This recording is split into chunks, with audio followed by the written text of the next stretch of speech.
Take a look around. Maybe you see an old decomposed door or a joist that may or may not have fallen out of my ceiling. Maybe you see birds' nests and exploratory holes all over the walls. Perhaps you see these stairs that I might fall down one day. But when I walk through this house, all I see is the potential and also a lot of work to be done. Let's talk about how I landed on a design for this house. Given that I'm actually going to move in and it's going to be my home, I spent so much time just experimenting with so many different options and making sure I found something that would work for me and my lifestyle and how I want to use the place. So let me show you some of my thoughts here. We're looking at the existing first floor plan here, the front of the house and the back of the house. One of the things I'm most excited about, honestly, with this house is having this backyard space. I know it doesn't seem like much. It's about 16 by 9 feet, but currently my living space is on the 3rd floor in another row home in Philadelphia in an apartment. And well, I love the light on the 3rd floor. I don't have any access to a backyard space. I also absolutely love plants. My apartment is slowly becoming full of them, so daylighting is very important to me in this design. I have big plans to make a gorgeous garden in my backyard, so this tiny little door and one window really isn't working for me. I would much rather be able to open up this entire wall to really create a connection between inside and out. In a small house like this, by making the exterior space feel a little bit more like it's part of the interior space and doing this indoor-outdoor kind of concept, it actually could make the house feel a little bit bigger on those nice days when you can open up the doors. Now, you'll notice here that the existing kitchen is an L that's wrapping around this back wall. Well, this kitchen is really getting in the way of the circulation that I'm imagining coming through this wall, so I think that it has to move. It's worth noting that this direction is north, so this window is really not getting a lot of functional light for plants, whereas this direction is east, which is much more preferred. Because of all this, I made the decision to try to fit a kitchen in this zone so that this area can be free as a dining room and also just full of houseplants. This is the design I came up with after a ton of iterating. And it was always just a balancing act between like a kitchen layout that I wanted, but it might waste space. How can I get the most optimal layout here and how can I fit everything that I want?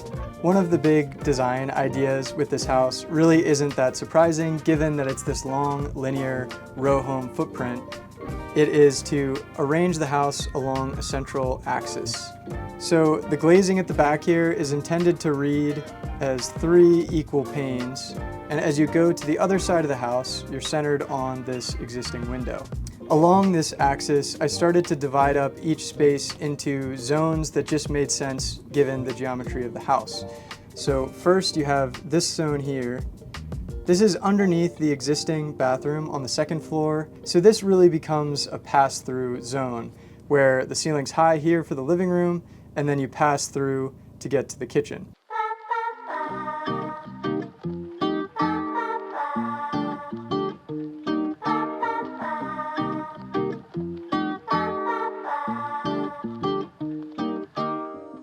I'm designing in a powder room on the 1st floor because likely I'll just have one bathroom on the 2nd floor, so having another bathroom is going to be a big perk.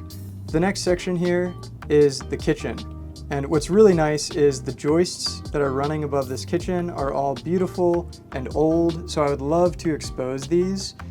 I experimented with other kitchen designs and tried to fit in a kitchen island, like if you get rid of that and you put something here, but it's really tight, and really the best use of space here is to do the galley pass-through kitchen, and it becomes very generous width-wise and also centers itself pretty closely on this main axis that I'm proposing. The next zone here is the garden or the greenhouse or just the dining room. This area, the ceiling changes once again, and the ceiling was going to vault. I'm going to have skylights to let in even more light for my plants. It's really fun to see how the light will actually enter the space by 3D modeling the surrounding context and geolocating the project. The story of this house is really these alternating ceilings as you go from high to low to exposed joist to lofted ceiling. You're getting all of these different spatial experiences as you're progressing along this very intentional central axis. So that's how I describe it in my architectural lingo.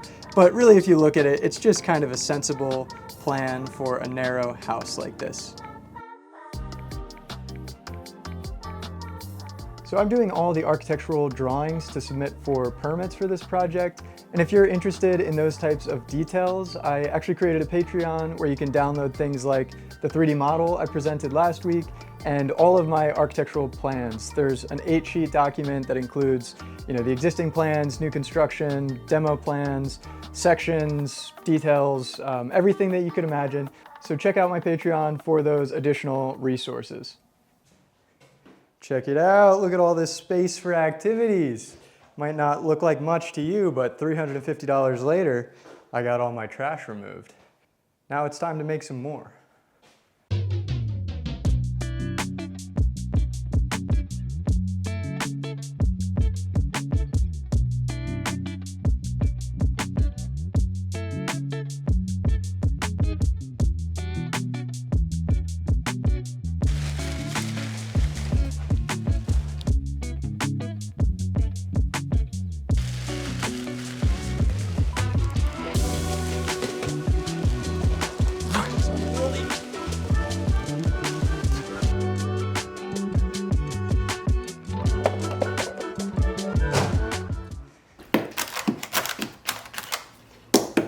It's pretty easy to identify where the damage gets worse. You can see it's relatively solid over here, and then this section the chisel goes right through.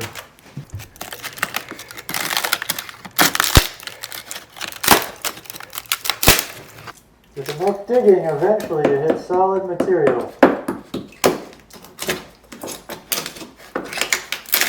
Remember last week, termite specialist, they reassured me that the termites haven't been here for a long time. Yeah, well, it turns out that's a lie.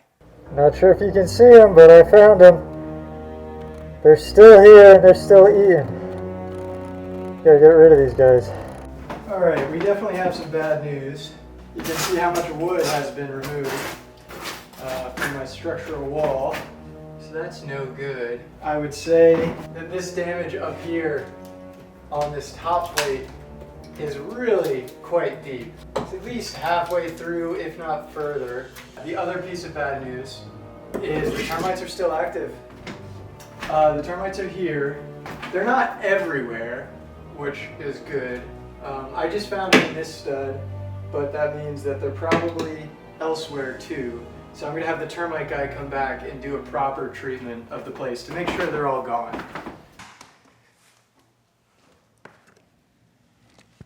Notice a little issue here under my window. That's definitely dumping gallons of water into my walls. No good. I'm not gonna patch all this stucco right now, so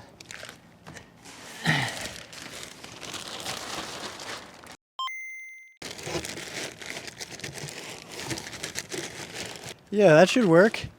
I learned this in architecture school. It's called flashing. Sometimes when I'm feeling in over my head, I feel like I just need to sit, look, study, just contemplate this mess that I've gotten myself into. But hey, I think I can figure it out. Thanks for watching.